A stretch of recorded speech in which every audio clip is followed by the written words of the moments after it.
nung mandang huli, na pagwawala ay nahulog dun sa... nagwawala siya kasi. Siguro umaarte, nag-iinarte. Tawag nila dun sa San Marcos, nag-iinarte ay kalang yan. Nahulog dun sa hukay na paglalagyan ng nanay niya. Aba, nung mahulog iahon niyo ako rito, iahon niyo ako. Akala ko ba gusto mo sumama sa nanay mo? Merong ganun maarte na lang pagpatay na, saka umaarte. Pero nung buhay yung nanay niya, minumura niya, tapos dinadabog-dabugan niya. Hindi ganun ang pagmamahal sa magulang. Habang buhay, maipapadama mo pa yung pagmamahal mo, padama mo na. Pag namatay na, ipagpasa Diyos mo na kasi lalo na kung ang magulang mo ay matuwid na tao, mabait. Sabi ng Biblia, yung palang mabait pag namatay, Diyos pala ang kumukuha nun. Pag ikaw ay masyadong nagpapalahaw at para ka nagre-rebelde, para mong tinututulan ng Diyos. Pinagpapahinga na ng Diyos, ayaw mo pang pagpahingahin. Lalabas, marunong ka pa sa Diyos nun. Kung ikaw ay naniniwala sa salita ng Diyos na magpapahinga naman lahat ng tao, tao'y mayroong nakatakdang panahon na siya'y magpapahinga, kung siya'y tapat sa Diyos, pag dumating yon, ang ating maging paniniwala, sabi ng Biblia, ang isang maya hindi nahuhulog sa lupa, kung hindi lang pahintulot ng Ama sa langit. Lalo naman yung tao na naglilingkod sa Diyos, hindi ka mamamatay kung hindi ipinahihintulot ng Diyos. Pahintulot na ng Diyos yun. Kaya nga merong isang kapatid tayo na lumapit sa akin, Brother Eli, gusto ko ikang magdemanda bakit ka ako? Kasi ikaw yung nanay ko, meron siyang rayuma. Niresitahan ng doktor sa Malolos. Ang inireseta ba naman ay yung pain reliever, yung Celebrex. Pinainom yung nanay ko 3 times, 4 times a day. Ang ginawa ng nanay ko, 3 times, 4 times a day, umiinom para wag niyang maramdaman yung Naku, kakuyang Celebrex, napakasama niyan. Sisirain niya ng bato mo. Nung nakakaisang linggo na raw yung matanda, rayuma lang Ang pinainom ba naman ng doktor sa Malolos ng Celebrex, sunod-sunod, magdadalawang linggo, nagkaroon ng kidney failure. Ayaw ngayong mag-function ng bato. Hindi na ngayon makagula pa yung matanda. Kasi mga doktor namang iba kasi na conventional doctor, bigay lang ng bigay ng gamot. Wala naman silang pakialam kung mamamatay ka Basta bigay ng bigay. Yun ang nangyari. Kaya sabi nung kapatid, gusto ko ikang idemanda yung doktor. Sabi ko sa kanya, wag na. Kasi ang sabi sa Biblia, hindi naman mahuhulog sa lupa kundi pahintulot ng Ama siguro, hirap na rin yung nanay mo kako sa rayuma. Hindi na makalakad ikaw nga, gusto mo bang mabuhay ng 50 taon na puro rayuma? Kaya yung mga tao gusto mabuhay 1,000 taon. Kung meron ka rayuma 1,000 taon, ako hindi mo matitiis yun. Talagang yung kamatayan, pagpapahinga yan, lalo na kung isang tao ay matuwid o gumagawa ng mabuti. Yan ay pagpapahinga. At pag ang isang taong matuwid ang namamatay, alam nyo nararamdaman ng Diyos. Kaya nga dapat yun din ang maramdaman natin Kaya lang, baliktad sa mga Katoliko Baliktad Huwag ka naman magagalit ang Katoliko. Sa Biblia, ang sabi sa 116:15, ganito po ang nakasulat. Mahalaga sa paningin ng Panginoon ang kamatayan ng kanyang mga banal. Maliwanag ito. Mahalaga sa Panginoon ang kamatayan ng kanyang mga banal. Kaya nung patayin si Juan Bautista, maaaring nalulungkot yung mga tao, pero sa Diyos, mahalaga yun. Sabi ng Biblia, mahalaga sa paningin ng Panginoon ang kamatayan ng kanyang mga banal. Kaluguran pa sa Diyos yung kamatayan ng kanyang banal Dito, pagkakasulat mahalaga Pero, alam nyo, ang Diyos pagka namamatay yung kanyang mga banal, yung kanyang mga anak, mahalaga sa Diyos yun. Yun basahin natin na Ezekiel 33:11. Sabihin mo sa kanila, buhay ako, sabi ng Panginoong Diyos. Wala akong kasayahan sa kamatayan ng masama. Sabi ng Diyos, wala akong kasayahan sa kamatayan ng masama. Ano ibig sabihin nun? Di pag ang mamamatay mabuti, natutuwa ang Diyos. Bakit? Pinagpahinga ka na niya eh. Yun ang, tayo naman, pagka namamatay, nako, palaho na walang katigil-tigil. Kaya kung minsan masasabi ko, yung iba, kaano na lang kaplastika na lang para bang yung pagpapaimbabaw na lang na pag may nakakakita nag-iiyak. Pero nung yung kanyang tatay o nanay niya nahihirapan hindi man niya malingap Merong ganun. Pero alam niyo mga kapatid, sa iglesia ng Diyos, ang ating pananalig, kung ang taong namatay ay isang taong matuwid, mahalaga sa Diyos yung kamatayan niya, kaluguran ng Diyos yun. Dahil kumbaga sa graduation, graduate na siya. Kaya ni Apostol Pablo sa ikalawang Timoteo 4:6-7. Sapagkat ako'y iniaalay na at ang panahon ng aking pagpanaw ay dumating na. Nakipagbaka ako ng mabuting pakikipagbaka. Natapos ko na ang aking takbo. Iningatan ko ang pananampalataya. Buhat ngayon ay natataan sa akin ang putong nakatwiran na ibibigay sa akin ng Panginoon na tapat na hukom sa araw na yaon. At hindi lamang sa akin, kundi sa lahat din naman ng mga naghahangad sa kanyang pagpapakita. Ayon, maliwanag na nung si Apostol Pablo mamamatay, sabi niya, ako'y inyaalay na, ang panahon ng aking pagpanaw dumating na, mamatay na ako. Ibig sabihin ni Pablo, nakipagbaka ako ng mabuting pakikipagbaka. Natapos ko na aking takbo, iningatan ko ang pananampalataya.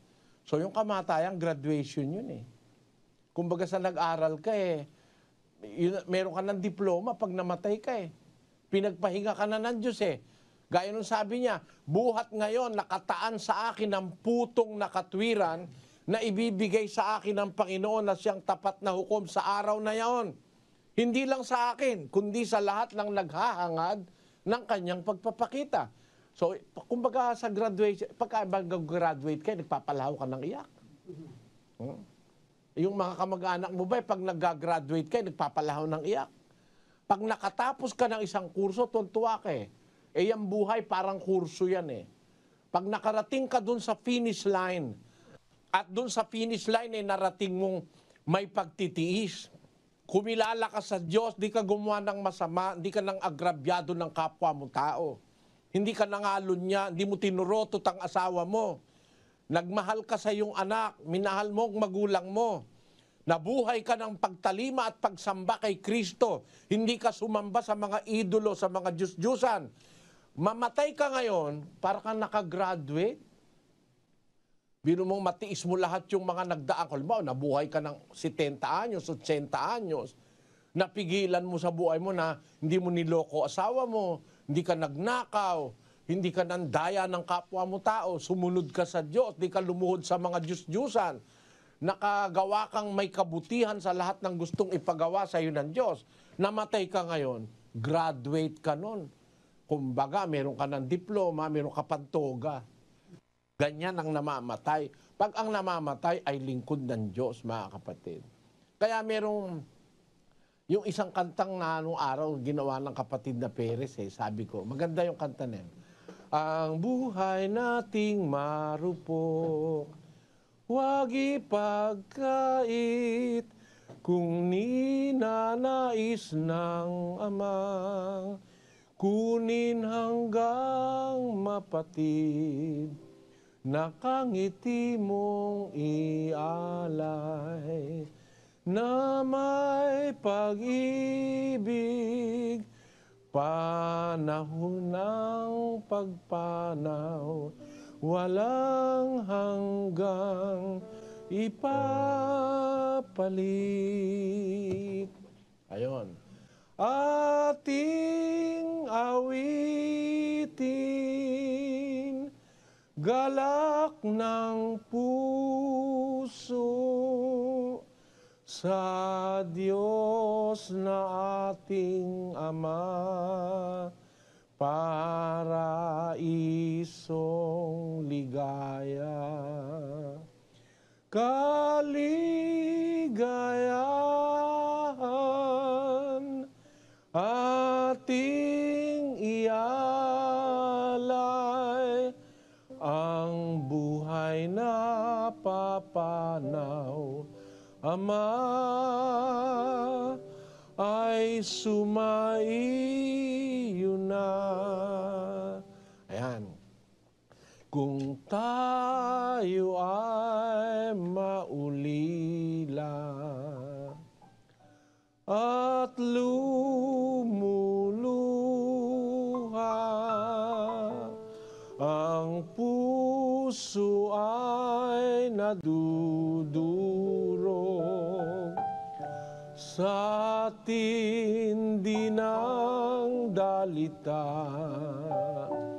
Huwag mawala ng pag-asa at may bathala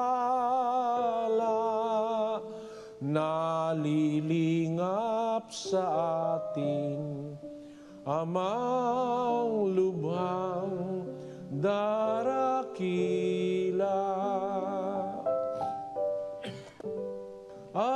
Ating awitin, galak ng puso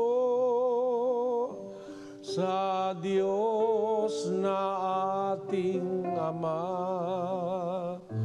paraisong ligaya. Kaligayahan ating ialay, ang buhay na papanaw, Ama, ay sumaiyo na. Wala ka namang magagawa eh. Kung gusto nang kunin ng Diyos yung ipinahiram na buhay sa'yo, hindi ka naman pwedeng tumutol. 32:39 ng Deuteronomio. Tingnan ninyo ngayon na ako, sa makatwid bagay ako nga at walang Diyos sa akin. Ako'y pumapatay at ako ang bumubuhay. Ako'y sumusugat at ako'y nagpapagaling at walang makaliligtas sa aking kamay. Yan ang garantiyang may Diyos eh. Walang makakaligtas sa kamay ko. Maniwala ka't hindi, pati ateista namamatay eh. Ako'y bumubuhay, ako'y pumapatay. Ako'y sumusugat, sabi ng Diyos, ako'y nagpapagaling. Walang makaliligtas sa aking mga kamay. Kaya hindi tayo pwedeng magmalaki sa Diyos eh. Dadating at dadating yung araw na tayo mamamatay. Pero bago dumating yon, may atas ang Biblia sa atin, may atas. Samantalang tayo may pagkakataon, gumawa tayo ng mabuti sa lahat ng mga tao, lalo na sa kasambahay ng pananampalataya. Kasi po, hindi lahat ng pagkakataon ay maigagawa natin ng mabuti ang ating mga sarili. Merong pagkakataon na hindi ka na po pwede, hindi ka na makakilos, hindi ka na halos makapagsalita. Darating po kasi yon sa buhay ng tao.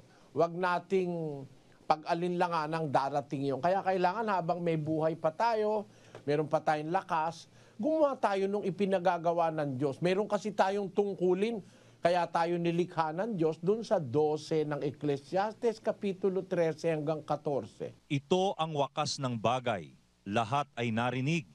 Ikaw ay matakot sa Diyos at sundin mo ang kanyang mga utos, sapagkat ito ang buong katungkulan ng tao. Ayon, ito ang buong katungkulan ng tao. Bakit? Tuloy. Sapagkat dadalhin ng Diyos ang bawat gawa sa kahatulan, pati ng bawat kubling bagay, maging ito'y mabuti o maging ito'y masama. Ayon, napakaliwanag, mayroong paghuhukom. Dadalhin ng Diyos ang bawat gawa sa kahatulan. May paghatol po eh. Kaya kailangan habang nabubuhay ka at bago ka mamatay, gumawa ka na nung ipinagagawa ng Diyos. Kasi hahatulan ka eh. Wala namang makakatakas dun eh. Pakinggan nyo sa 9:27 ng Hebreo. At kung paanong itinakda sa mga tao ang mamatay na minsan, at pagkatapos nito ay ang paghuhukom. Ayan, pagkatapos ng kamatayan, meron pa tayong hinaharap. Ang pagkatapos ay ang paghuhukom. Huhukuman tayo ng Diyos, mga kababayan, mga kapatid. At kung tayo gusto nating maligtas at makarating sa Diyos sa langit, Samantalang tayo nabubuhay, gumawa tayo ng mabuti, sabi ni San Pablo. Sabi naman ng Ecclesiastes, ito ang wakas ng bagay, lahat ay narinig, matakot ka sa Diyos, sundin mo ang kanyang mga utos. Yung utos po ng Diyos, yun nga yung mabuting gagawin natin Sapagkat ito ang wika, ang buong katungkulan ng tao. Yung utos ng Diyos, ang mabuti na ating dapat gawin. 7:12 ng Roma. Kaya nga ang kautusan ay banal at ang utos ay banal at matuwid at mabuti. Yung utos po yun ang mabuti. Kaya tayo ginawa ng Diyos para gumawa tayo ng mabuti. Kaya tayo nilikha para gumawa tayo ng mabuti samantalang may buhay at pagkakataon. Ito ang buong katungkulan ng tao, sabi ng Ecclesiastes. Bakit? Kasi dadalhin ng Diyos ang gawa sa kahatulan. Pag ang ginawa mo, puro kasamaan, mapapahama ka, mapupunta ka sa impyerno. Pero yung gumagawa ng mabuti at nagtitiis sa paggawa ng mabuti, ang pangako po ng Diyos doon sa Roma Kapitulo 2, versikulo 7. Sa mga nagsisipagtiyaga sa mabubuting gawa sa paghanap ng kalwalhatian at puri at ng di pagkasira ay ang buhay na walang hanggan. 8. Datapwat ang sa mga palaaway at mga hindi nagsisitalima sa katotohanan, kundi bagkus nagsisisunod sa kalikuan ay ang kagalitan at kapuotan. Kapighatian at kahapisan ang sa bawat kaluluwa ng tao na gumagawa ng masama, ng Hudyo una-una at gayon din ng Griego. Datapwat kalwalhatian at karangalan at kapayapaan ang sa bawat taong gumagawa ng mabuti, sa Hudyo ang una-una at gayon din sa Griego. Ayan. Pinakikita po rito ni San Pablo ang dalawang kahahantungan ng tao. Ang sabi niya doon sa 7, sa nagsisipagtiyaga sa mabubuting gawa, sa paghanap ng kaluwalhatian at puri at nandi pagkasira, ay ang buhay na walang hanggan. Meron po nakareserba ang buhay na walang hanggan Mamatay ka man, may pag-asa kang mabubuhay kang walang hanggan. Doon sa nagsisipagtiyaga ng mabuti. Pero sa mga taong hindi nagtitiyagang gumawa ng mabuti, mga palaaway, ayaw tumalima sa katotohanan, bagkus nagsisisunod sa kalikuan ay kagalitan at kapuotan, kapighatian at kahapisan sa bawat kaluluwa ng taong gumagawa ng masama.